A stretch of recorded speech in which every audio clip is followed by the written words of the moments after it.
Meus 4 cunhados me dividiram entre eles como herança quando meu marido morreu. Dividir a mesma gente? Como quem divide terra, gado ou qualquer outra coisa que fica depois que alguém bate as botas. Uma semana eu era de um, na outra semana era de outro. E foi assim, durante 15 anos da minha vida. 15 anos sendo passada de mão em mão como um objeto, sabe? Como uma égua de cria que serve só para dar filhote e mais nada. Vocês nem conseguem imaginar o que é ser tratada como bicho.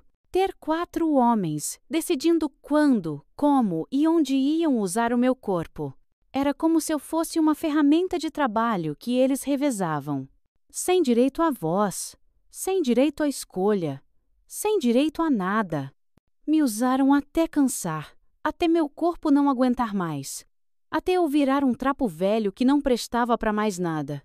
Meu nome é Marcela Oliveira da Silva, tenho 82 anos e moro aqui em Pelotas, no Rio Grande do Sul.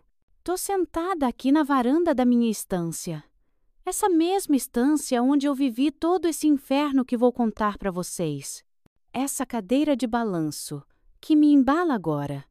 Ela já me viu chorar lágrimas de sangue. Já me viu implorar por misericórdia para homens que não tinham coração, nem alma. Mas ela também me viu planejar cada detalhe da minha vingança, que foi tão doce quanto o meu sofrimento foi amargo. Aqui, nesse mesmo lugar onde eu fui humilhada, espancada e tratada como um animal, eu planejei a morte de cada um deles, um por um. Com a paciência de quem sabia que a justiça divina, às vezes, precisa de uma ajudinha humana. Antes de continuar essa história, que vocês nem imaginam onde vai parar, me contem aí nos comentários. Qual o nome de vocês e de onde estão me ouvindo? Quero saber se tem gente de Pelotas assistindo. Quem sabe alguém que conheceu os Almeida daquela época? Porque os Almeida, minha gente, eles eram donos de metade da campanha por aqui. Gente influente, respeitada, daquelas famílias tradicionais que todo mundo conhecia e até baixava a cabeça. Ninguém desconfiava do que eles faziam comigo dentro de casa, dos horrores que aconteciam por trás das paredes dessa casa grande que hoje é só minha. Todo mundo achava que eu tive sorte de ter sido aceita na família, de ter proteção depois que fiquei viúva. Mal sabiam eles. Se soubessem a verdade, talvez tivessem me ajudado. Ou talvez fizessem vista grossa mesmo, né? Porque mexer com os Almeida era pedir para se dar mal. Era 1965 quando eu me casei com o Ricardo Almeida. Eu tinha 19 aninhos e ele 26. Um casamento arranjado, como era o costume naquela época de mulher não ter voz nem vez. Meu pai tinha umas dívidas pesadas com a família Almeida, coisa de gado que morreu na seca, sabe? Empréstimo que não conseguiu pagar. E o casamento foi o jeitinho de acertar as contas sem dinheiro na mão. Eu nem conhecia direito o Ricardo. Tinha visto ele umas 2, 3 vezes na cidade, quando ele vinha comprar mantimentos. Mas ele parecia ser um homem bom, trabalhador, desses que respeitam a mulher e tratam bem a família. Meu pai disse que era uma oportunidade de ouro, que eu ia ter uma vida boa, casa grande, que nunca ia passar necessidade. A família dele era tradicionalíssima, daquelas bem antigas do Rio Grande do Sul, com estâncias enormes que se perdiam de vista, muito gado, muita influência, muito respeito na região inteira. Diziam que os Almeida tinham chegado aqui com os primeiros portugueses, que tinham sangue nobre, que eram fundadores de Pelotas. Eles tinham tanta terra que nem eles sabiam direito onde começava e onde terminava. Milhares de cabeças de gado, casarões na cidade, tudo o que significava poder naquela época. Eram os donos da região, mandavam e desmandavam em tudo, desde a eleição para prefeito até o preço do gado no mercado. Quando um Almeida falava, todo mundo escutava e obedecia, sem questionar. A cerimônia foi um luxo. Coisa de rico mesmo, lá na Igreja Matriz de Pelotas. O vestido branco, minha mãe que bordou durante meses.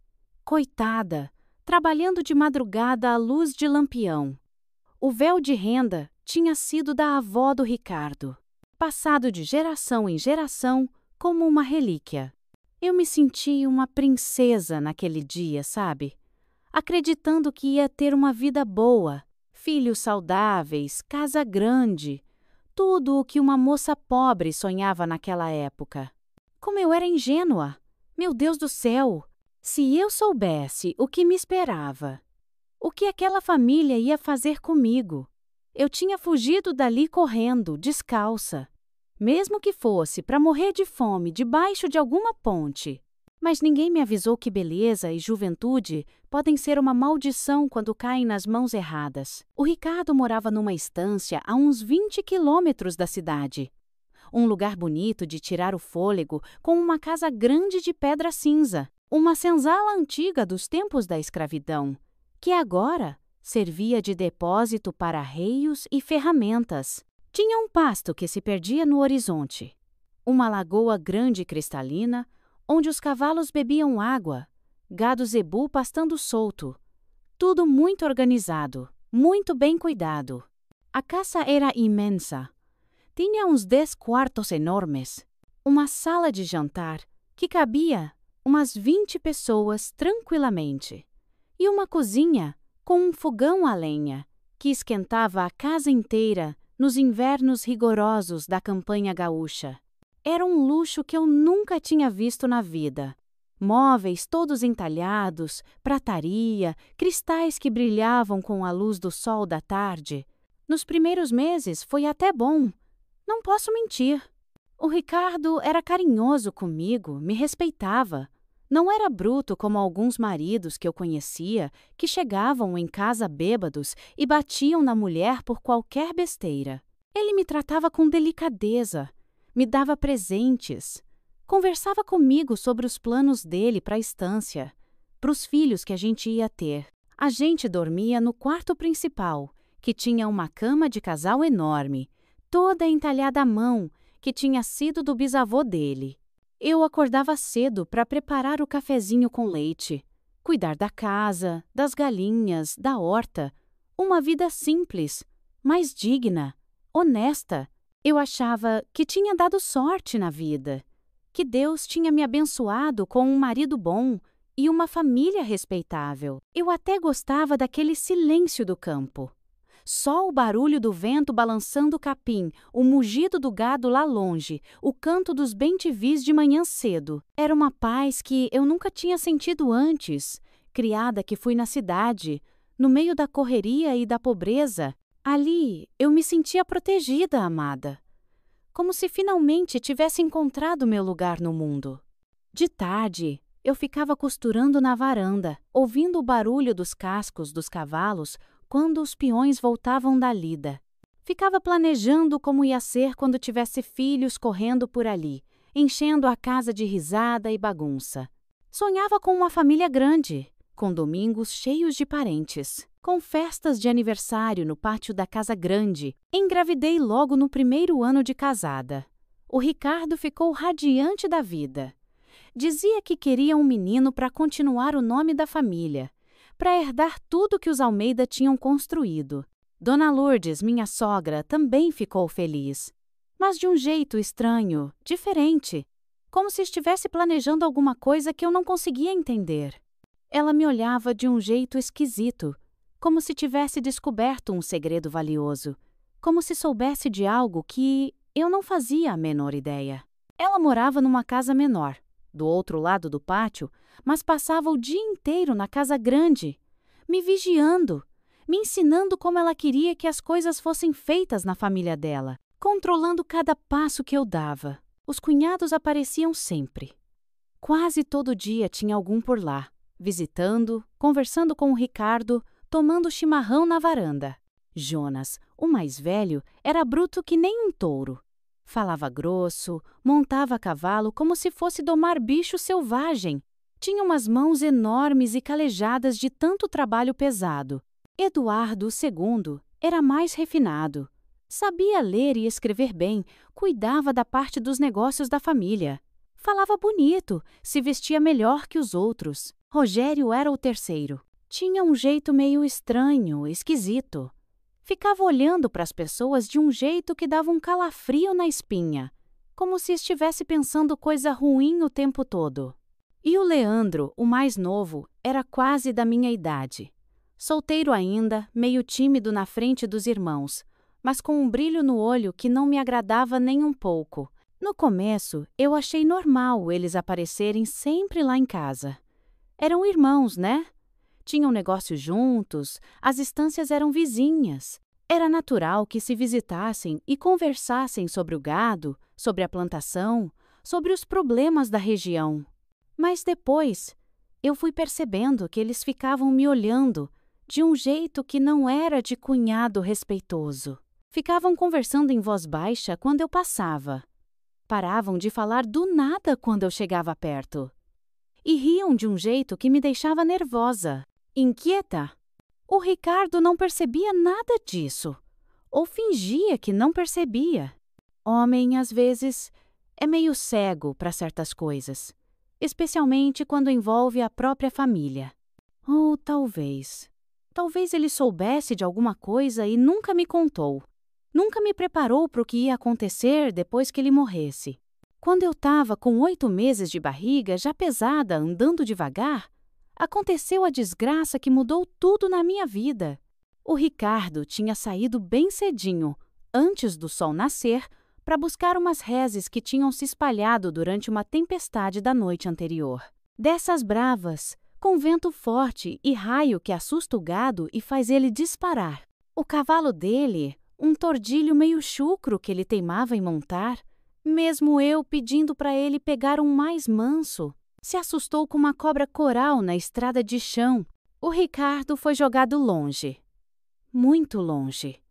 Voou pelos ares e bateu com a cabeça numa pedra pontuda na beira da estrada. Morreu ali mesmo, na hora, sem nem dar um gemido, sem nem ter tempo de se despedir de mim e do filho que ia nascer. Os peões trouxeram ele de volta numa carreta velha, o corpo todo quebrado, torto, o sangue seco no cabelo loiro, os olhos azuis abertos, olhando para o nada. Eu fiquei completamente desesperada, fora de mim. Com 8 meses de gravidez, toda inchada e pesada, viúva, de repente, sem família por perto para me amparar, sem saber direito meus direitos como esposa. Como ia fazer para me sustentar e criar a criança que ia nascer? Dona Lourdes assumiu o comando de tudo na mesma hora.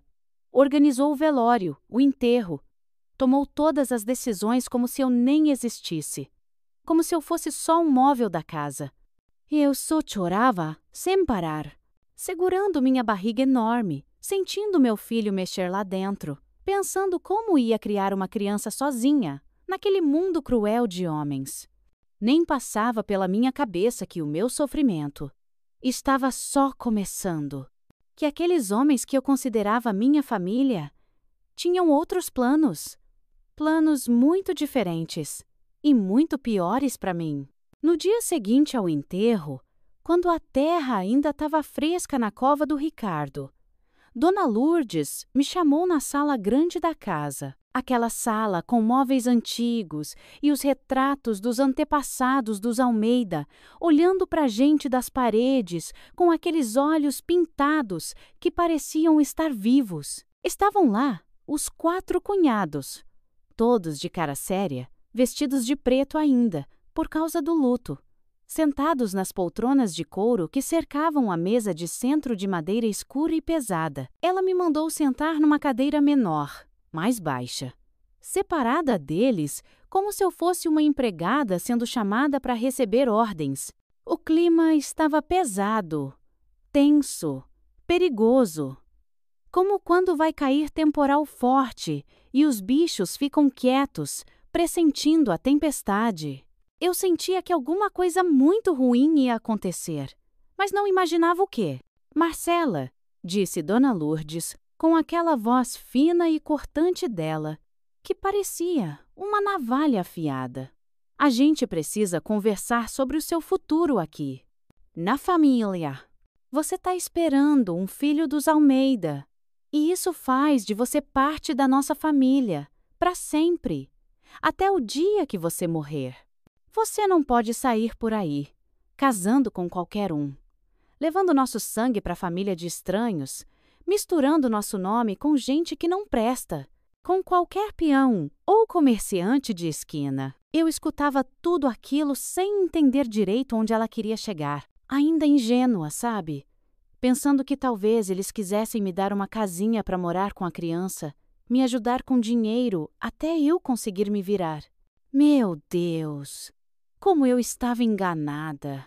A partir de agora, ela continuou, me olhando fixo com aqueles olhos pequenos e duros como pedra de rio. Você vai ser responsabilidade dos meus 4 filhos. Cada um vai cuidar de você por uma semana.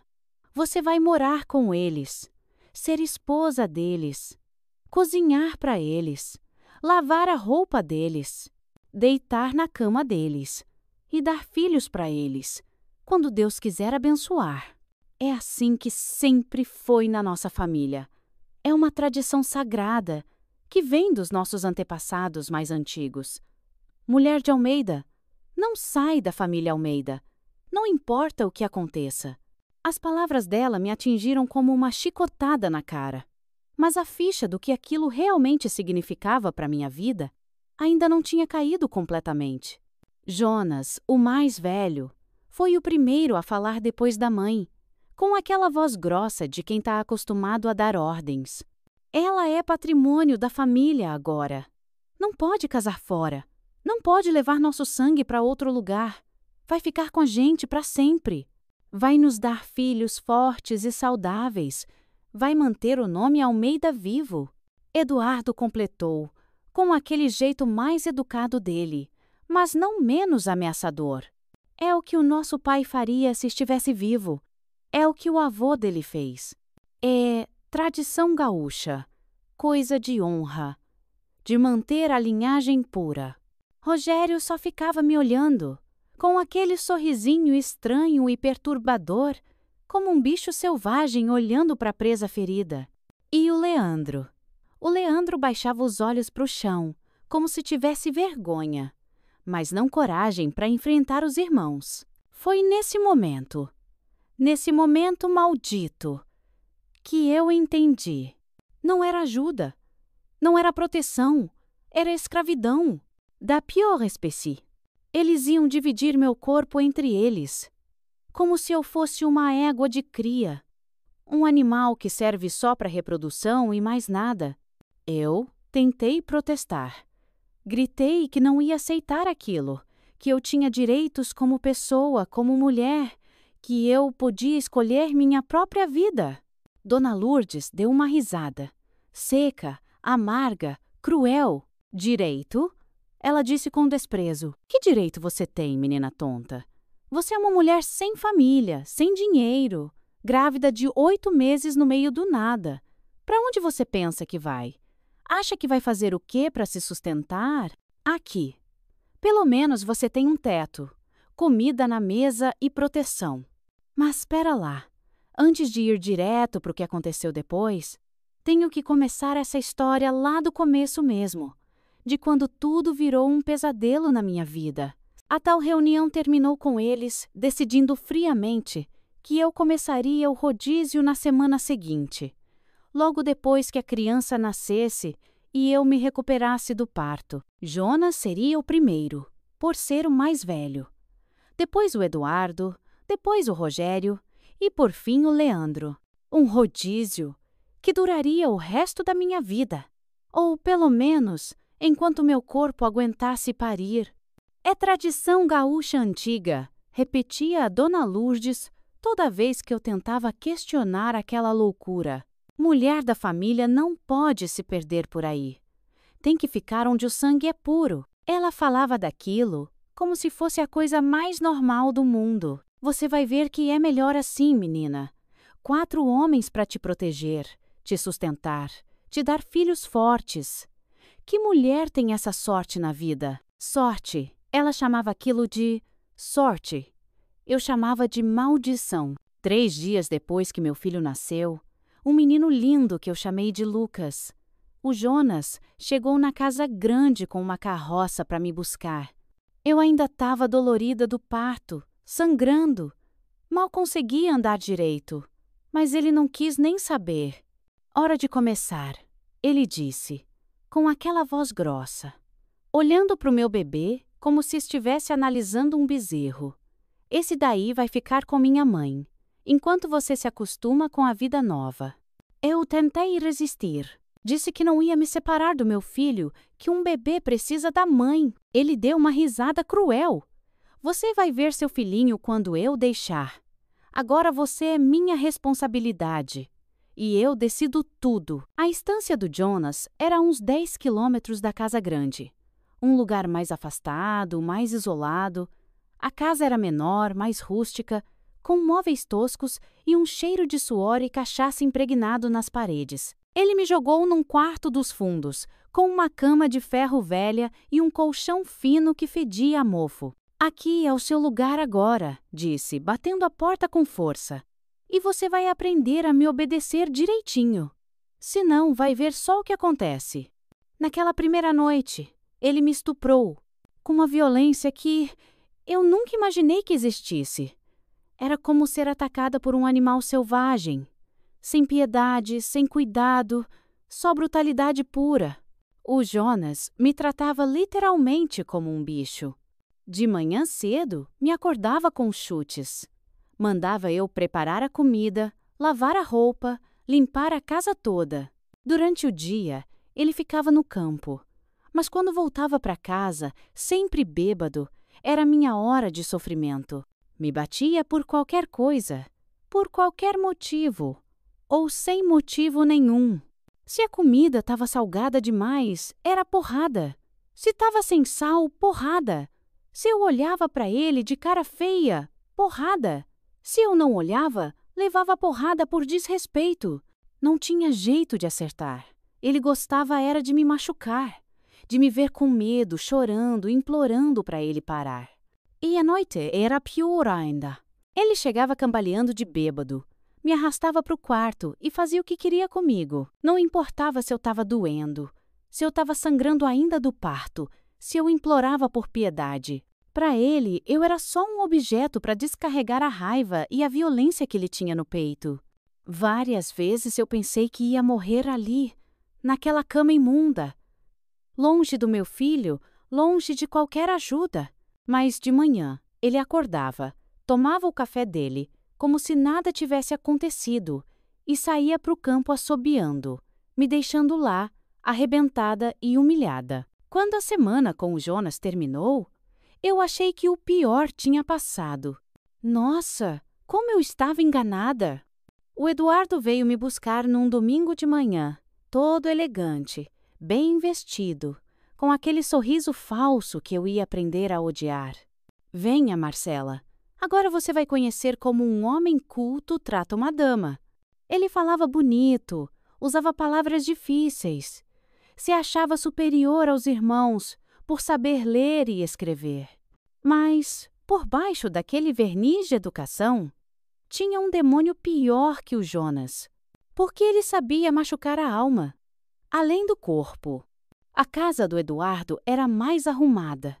Tinha livros nas prateleiras, móveis melhores, até um piano que ele tocava às vezes.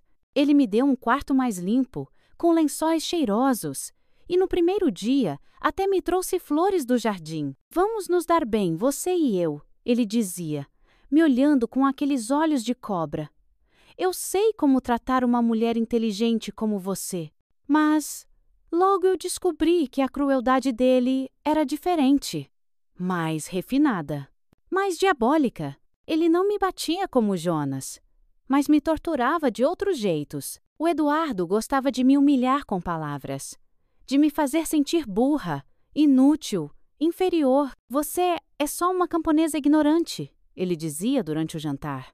Sorte a sua que nós te demos uma chance de melhorar de vida. Ele me obrigava a ficar nua durante o dia, dizendo que era para eu não esquecer qual era o meu lugar na casa dele. Me fazia repetir frases humilhantes, Como eu sou propriedade da família Almeida? Ou eu existo só para dar filhos para os homens desta família? Se eu recusava, ele ameaçava fazer mal para o meu bebê, que continuava refém na casa da Dona Lourdes. As noites com o Eduardo eram um teatro macabro. Ele fingia que éramos um casal apaixonado. Acendia velas, colocava música, falava palavras doces, antes de me estuprar. Finja que gosta, ele sussurrava no meu ouvido. Finja que me ama, que escolheu estar aqui. Era tortura psicológica pura, porque me obrigava a participar da minha própria violação, a sorrir enquanto eu era destruída por dentro. E quando eu chorava, ele ficava irritado. Não estrague o momento romântico, Marcela. Seja grata pela atenção que estou te dando. Me respondam com sinceridade. Vocês acham que uma mulher tem obrigação de aceitar qualquer coisa para proteger um filho? Porque o que vocês vão ouvir agora vai fazer vocês questionarem tudo o que sabem sobre limites. Eu aguentava tudo aquilo porque eles tinham o meu Lucas como refém. Toda vez que eu pensava em resistir, em fugir, em gritar por ajuda, eu lembrava do meu bebezinho, indefeso, nas mãos daqueles monstros.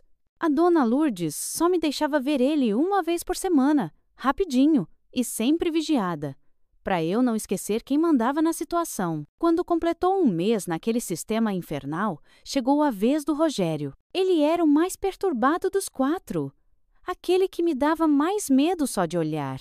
Chegou para me buscar com um sorriso que não chegava nos olhos, falando baixinho. Agora você vai conhecer o que é diversão de verdade, Marcela.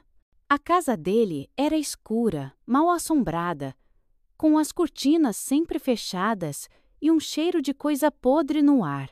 Nos fundos, tinha um porão onde ele guardava cordas, chicotes, algemas, instrumentos que eu nem queria saber para que serviam. As primeiras semanas foram assim, rodando entre o Jonas, o Eduardo e o Rogério.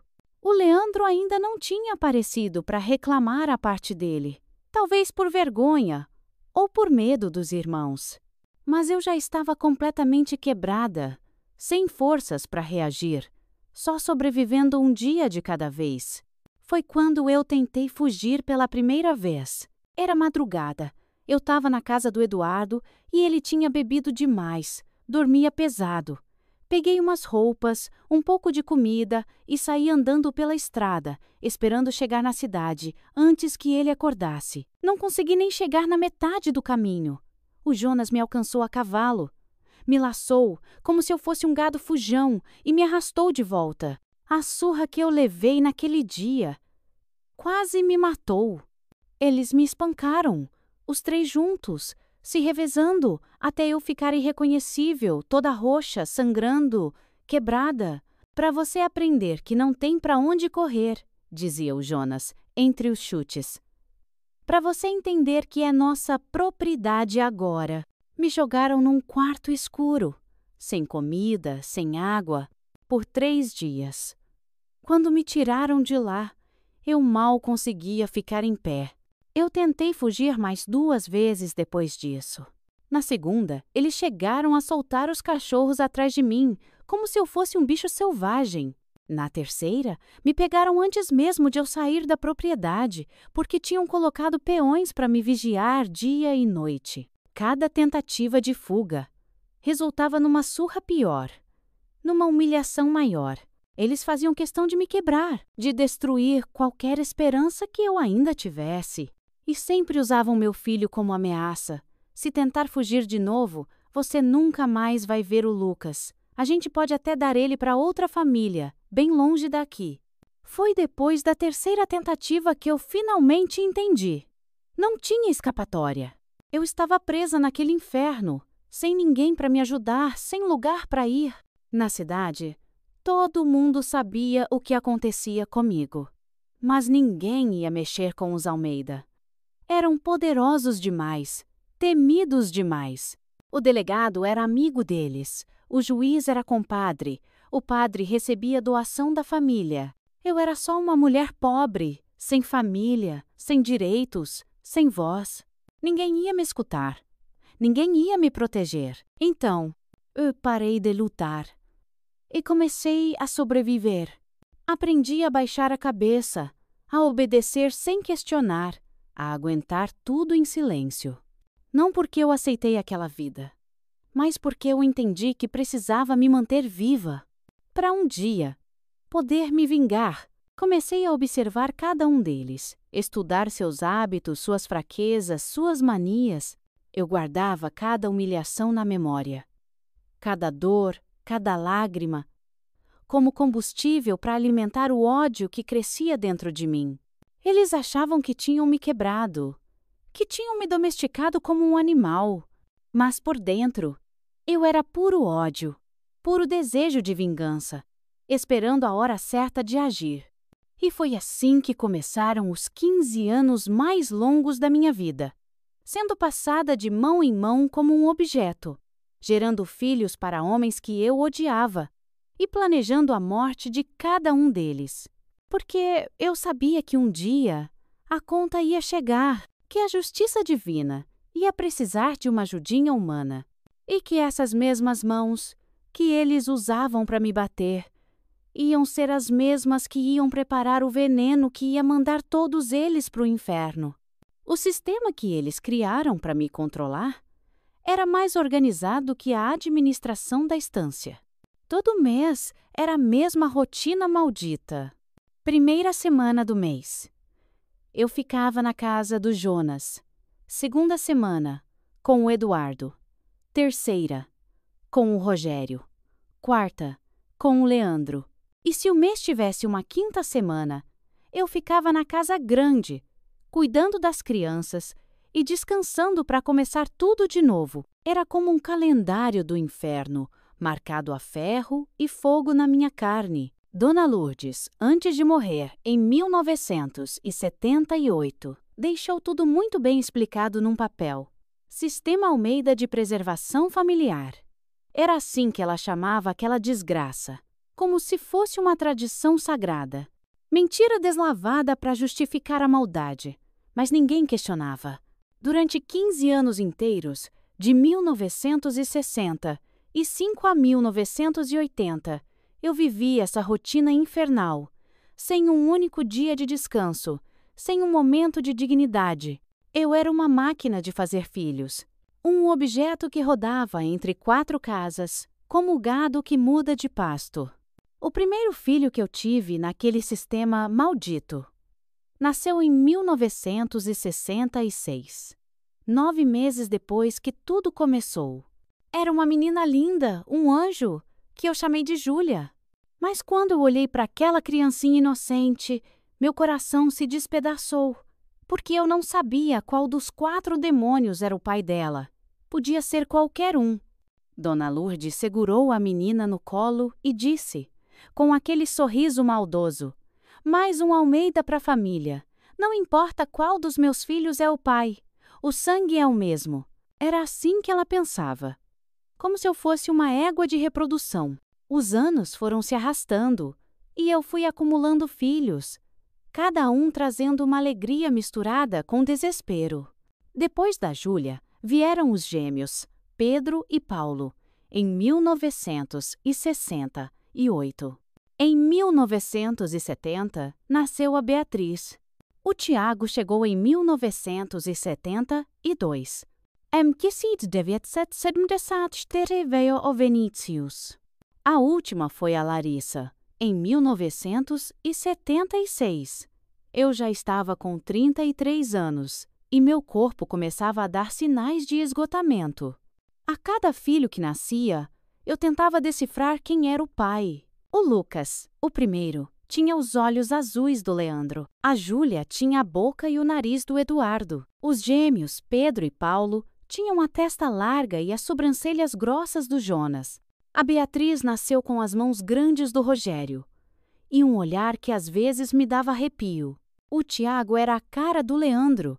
A Larissa tinha a boca fina e cruel do Eduardo. Cada criança era uma prova viva da minha escravidão. Mas, ao mesmo tempo, era a única alegria que eu tinha.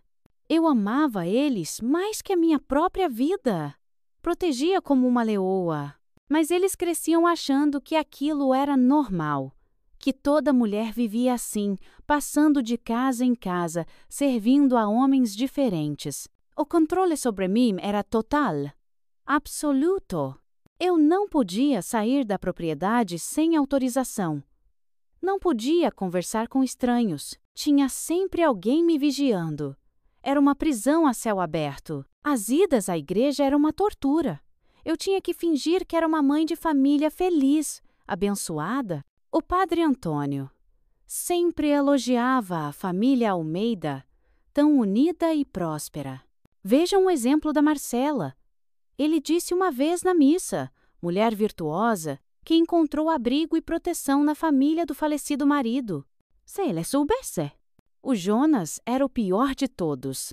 Um animal. Me batia com cinto de couro, com vara, com o que tivesse na mão. Você é minha propriedade, ele gritava.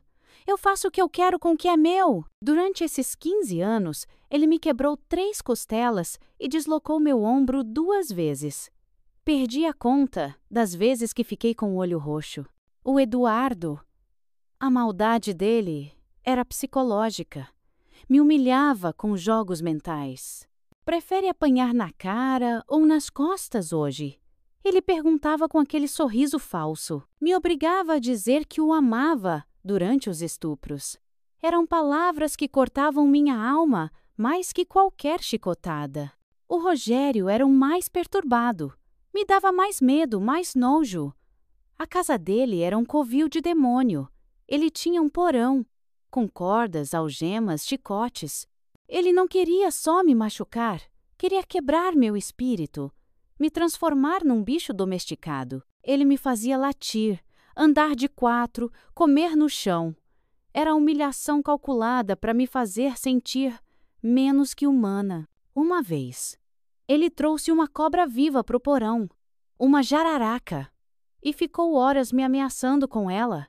Se tentar fugir de novo, ele dizia: eu solto essa belezinha na cama dos seus filhos. E o Leandro? Ele era o mais confuso, fingia ser meu protetor. Eu vou te tirar daqui, Marcela, ele prometia. Nós vamos fugir juntos, começar uma vida nova. E eu, idiota, às vezes acreditava, mas na hora H ele sempre recuava, inventava uma desculpa. Era uma crueldade refinada, porque me mantinha presa pela esperança. A cidade inteira sabia, mas ninguém fazia nada. As mulheres me olhavam com pena e nojo, como se a culpa fosse minha. A Marcela dos Almeida sussurravam, aquela que vive com os 4 cunhados. Uma vez eu tentei falar com o delegado, seu Augusto. Ele era compadre do Jonas. Me ouviu, fingindo interesse, e no final disse: isso aí é problema de família, Marcela. Não é caso de polícia. Você tá bem cuidada. Muita mulher por aí queria ter a sua sorte. E me mandou embora. Olha, eu duvido. Duvido mesmo que vocês tenham coragem de apertar o botão de gostei nessa história. É muita coisa pesada, né? Mas se vocês acham que essa vovó aqui merece apoio, me provem que estou errada e curtam aí. Foram 15 anos vivendo dessa forma. 15 anos acumulando dor, humilhação e ódio. Meu corpo estava destruído. Meus cabelos ficaram brancos antes dos 30. Por dentro, eu era pior ainda. Uma terra queimada, onde só nascia ódio e sede de vingança. Eles achavam que tinham me quebrado, mas por dentro, eu só esperava a hora certa de agir. Foi numa tarde de verão de 1980. Sufocante. Eu tinha acabado de apanhar do Jonas. Estava toda roxa, sangrando. Me olhei no espelho quebrado da cozinha e vi o que tinha sobrado de mim. Não era mais gente. Era um fantasma. Naquele momento, eu decidi. Ia me matar, no açude da estância. Acabar com tudo. Caminhei até lá como um zumbi. Entrei na água devagar, sentindo o frio subir pelo meu corpo. Quando a água chegou no meu pescoço, fechei os olhos e me deixei afundar. Por alguns segundos, eu senti paz. alívio. Mas então, alguma coisa dentro de mim se rebelou. Uma força que eu não sabia que existia. Uma raiva tão grande que me fez voltar à superfície, engasgando. Eu não ia morrer. Não, eu não ia dar para eles o gostinho de me verem desistir. Eu ia viver para me vingar. Eu ia sobreviver para ver cada um deles pagando pelo que fizeram comigo. Foi ali, molhada, tremendo na beira do açude, que algo dentro de mim mudou. Para sempre. A mulher submissa morreu naquela água. E no lugar dela, nasceu uma criatura sedenta de vingança. Depois daquele dia no açude, eu passei meses fingindo, sendo a mesma mulher quebrada de sempre. Mas por dentro, eu planejava a destruição deles. Era um teatro. E o roteiro era escrito com sangue e lágrimas. Comecei a explorar a casa e achei uns papéis importantes do meu falecido marido, o Ricardo. Documentos que mostravam que, legalmente, eu tinha direito a uma parte de tudo. Comecei a juntar dinheiro, escondido num buraco debaixo do assoalho. E comecei a fazer perguntas, inocentes. Como vai o gado esse ano, Jonas? Que remédio é bom para o seu estômago, Eduardo? Onde você compra essas cordas, Rogério? Você ainda pensa em casar, Leandro? E eles, idiotas, se gabavam. Me contavam tudo. O Jonas escondia dinheiro vivo enterrado no pasto. O Eduardo, quando bebia, revelava os esquemas que eles faziam para sonegar imposto. O Rogério. Descobri que ele tinha um medo patológico de cobra. Pavor. Desmaiava só de ver. Era uma fraqueza interessante. E o Leandro, ele era o mais fácil. Bastava elogiar, dizer que ele era diferente dos irmãos, e ele abria o jogo sobre tudo. Foi através dele que eu descobri que eles brigavam muito entre si por causa de dinheiro. A união deles era frágil. Foi numa tarde quente de março de 1979 que eu ouvi uma conversa que gelou meu sangue e acelerou todos os meus planos. O Eduardo e o Leandro estavam na varanda, tomando chimarrão e falando do futuro. Os meninos ainda são pequenos, dizia o Eduardo. O Lucas tem só 14 anos. Vai demorar para ele assumir as responsabilidades de homem da família. E foi aí que veio a parte que fez meu mundo desabar. As meninas da Marcela já estão ficando mocinhas, continuou o Eduardo, com aquela voz calculista. A Júlia tem 13, a Beatriz, 11. Daqui a uns 2, 3 anos, vão estar prontas para continuar a tradição, para dar filhos para os Almeida, como a mãe sempre fez. Meu coração parou. Elas estavam planejando fazer com as minhas filhas a mesma coisa que fizeram comigo. A Júlia já está desenvolvendo o corpo de mulher, disse o Leandro, com um tom nojento. E a Beatriz promete ficar bonita também. Daqui a uns anos, vamos ter sangue novo na família. Eles falavam das minhas filhas como se fossem gado. A Marcela pode ajudar nisso, planejou o Eduardo. Pode ir condicionando as meninas a aceitarem o destino delas sem resistência. Mulher é mais fácil de convencer quando é a própria mãe que explica. Eu senti uma raiva tão intensa que tive vontade de pegar uma faca e matar os dois ali mesmo. Não bastava terem destruído a minha vida. Agora, queriam fazer o mesmo com as minhas filhas. 2 crianças. Inaceitável. Imperdoável. Naquela noite, eu reformulei meu plano. Não podia mais esperar. Eles tinham que morrer. Antes de 1981, quando a Júlia faria 15 anos. Eu tinha no máximo 2 anos para eliminar os 4, herdar tudo e tirar minhas filhas daquela região. Foi durante uma limpeza no depósito dos fundos que eu fiz a descoberta que mudaria tudo. Atrás de umas caixas velhas, encontrei uma lata de cumbinho, veneno de rato. Devia estar ali há anos. Esquecida, peguei um punhado. Escondi num pano. Era o que eu precisava. Algo que já existia na propriedade. que não levantaria suspeitas. Mas antes, eu precisava testar. Decidi fazer o teste no Rogério, o mais cruel. Durante a semana que passei na casa dele, comecei a misturar pitadas minúsculas do veneno na comida dele. Ele começou a reclamar de dor de barriga, mal-estar. Foi ao médico, que diagnosticou gastrite nervosa. Perfeito. O veneno funcionava, e os sintomas podiam ser confundidos com doenças comuns. Parei de envenenar o Rogério e deixei ele se recuperar, fingindo preocupação. Ele ficou grato. Mal sabia ele. Conversei disfarçadamente com a dona Conceição, uma benzedeira da região, que entendia de ervas e venenos. Ela me ensinou sobre a saia branca, que em doses altas causava parada cardíaca. Sobre a mamona? Sobre cogúmelos venenosos? Eu virei uma especialista. A natureza estava cheia de aliados para quem sabia procurar. Decidi que o Rogério seria o primeiro a morrer. Depois, o Jonas. Em seguida, o Eduardo. O Leandro ficaria por último. Uma morte por ano, começando em 1980. Agora, me digam uma coisa.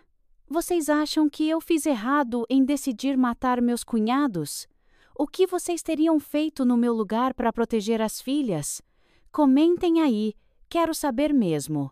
A primeira oportunidade perfeita chegou na véspera de Natal de 1980. O Rogério tinha bebido mais que o normal e me chamou para o porão maldito dele. Hoje, vamos fazer algo especial, Marcela. Mas, dessa vez, era diferente. Dentro da minha blusa estava uma dose generosa de chumbinho. Enquanto ele se virou para pegar alguma coisa, eu tive minha chance. Havia uma garrafa de cachaça pela metade. Com um movimento rápido, despejei todo o veneno na garrafa. Balancei. O veneno se dissolveu, sem deixar rastro. Ele pegou a garrafa e tomou um gole longo. Depois outro. Em uma hora o veneno fez efeito completo. Ele começou a vomitar violentamente, dobrado de dor. Depois, a ter convulsões, espuma na boca. Quando tudo acabou, ele estava lá, estendido no chão frio do porão. Eu senti um alívio tão grande que tive vontade de gritar de alegria. Mas em vez disso, eu subi correndo, gritando por socorro. Seu Rogério passou mal. Acho que foi alguma coisa que ele comeu. O médico confirmou. Envenenamento acidental. Cachaça mal fabricada, talvez. Ninguém desconfiou. Com a morte dele, eu herdei um quarto de tudo. Esperei até o final de 1980 e para a segunda morte. O Jonas seria o próximo. A oportunidade veio numa noite de temporal. Ele voltou do campo encharcado, com febre, tossindo. Pega uma cachaça bem forte, ele ordenou, e esquenta com mel e umas ervas. Era a chance que eu esperava. Preparei a bebida. Mas adicionei um pó de folha de saia branca. Em dose concentrada, causa uma parada cardíaca. Imita um infarto. Bebe tudo enquanto tá quente, eu disse, entregando a caneca. 1 hora depois, ele começou a sentir dor no peito. Falta de ar. A morte dele foi rápida. Em 2 horas, tudo acabado. O médico diagnosticou um infarto fulminante. Ninguém desconfiou de nada. Eu era viúva do segundo cunhado, herdeira de metade da fortuna dos Almeida. A morte do Eduardo aconteceu no final de 1982. Envenenado com pó de cogumelo venenoso. Misturei no vinho argentino que ele adorava beber sozinho no escritório. Quando abri a porta, encontrei ele caído sobre a escrivaninha. Rosto roxo, olhos vidrados. O médico confirmou. Envenenamento alcoólico, agravado por problemas no fígado. Mais um demônio eliminado. Eu agora controlava 3/4 da fortuna. A morte final foi no início de 1983. O Leandro, ele tinha mania de tomar chá de erva doce antes de dormir. Um ritual. Consegui um pó de semente de rícino concentrado. Um veneno de ação lenta. Na primeira oportunidade, contaminei todo o pote de erva doce que ele tinha na cozinha. Durante as 3 semanas seguintes, eu assisti ele definhar, lentamente. Os médicos achavam que era gastrite, úlcera, mas nada adiantava. Quando ele morreu, eu era, oficialmente, a última sobrevivente da geração adulta dos Almeida, viúva 4 vezes. Herdeira de um império rural gigantesco. Era a liberdade, conquistada com sangue e veneno. Os primeiros anos foram difíceis. Tive que aprender a administrar tudo sozinha, mas eu era inteligente, determinada.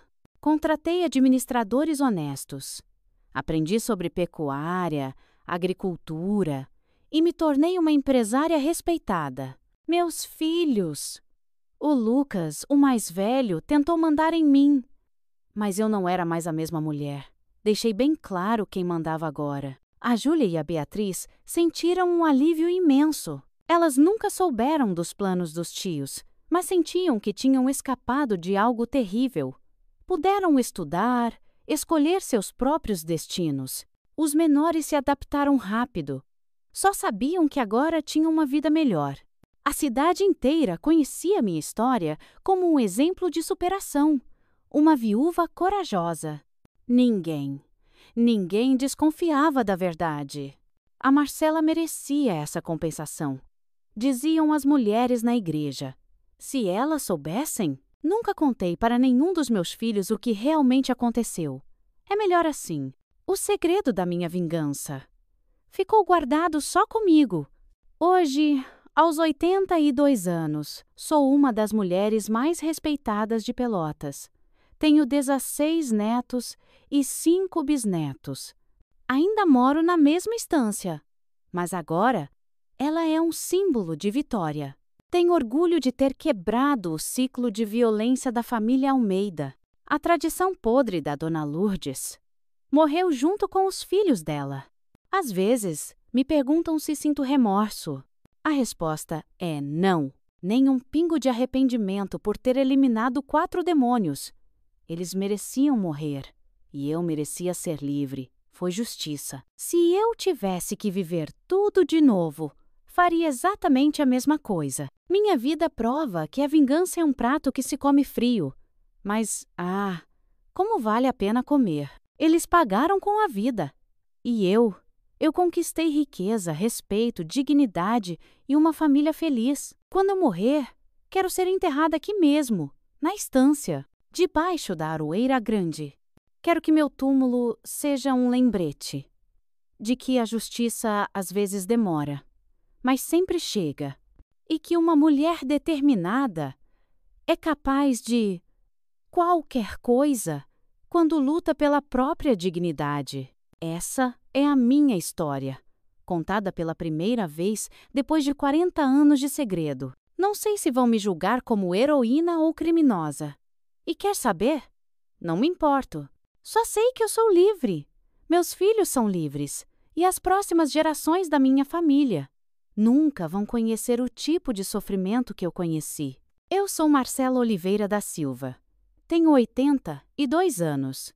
E essa é a história de como me livrei de 4 homens que me tratavam como um objeto. Se vocês querem ouvir mais histórias de mulheres que não se deixaram quebrar, se inscrevam agora no canal Vovós do Brasil. Aqui a gente prova que vingança é um prato que se come frio, mas sempre se come. E não se esqueçam de clicar nesses quadrados que estão passando aí na tela agora. Ali vocês vão encontrar mais histórias de mulheres guerreiras como eu, que enfrentaram o mundo com coragem e determinação. Histórias de superação, de vingança e de vitória. Porque nós, mulheres brasileiras, somos forjadas no ferro e temperadas no fogo. E quando a gente decide lutar, não existe força no mundo que nos derrube.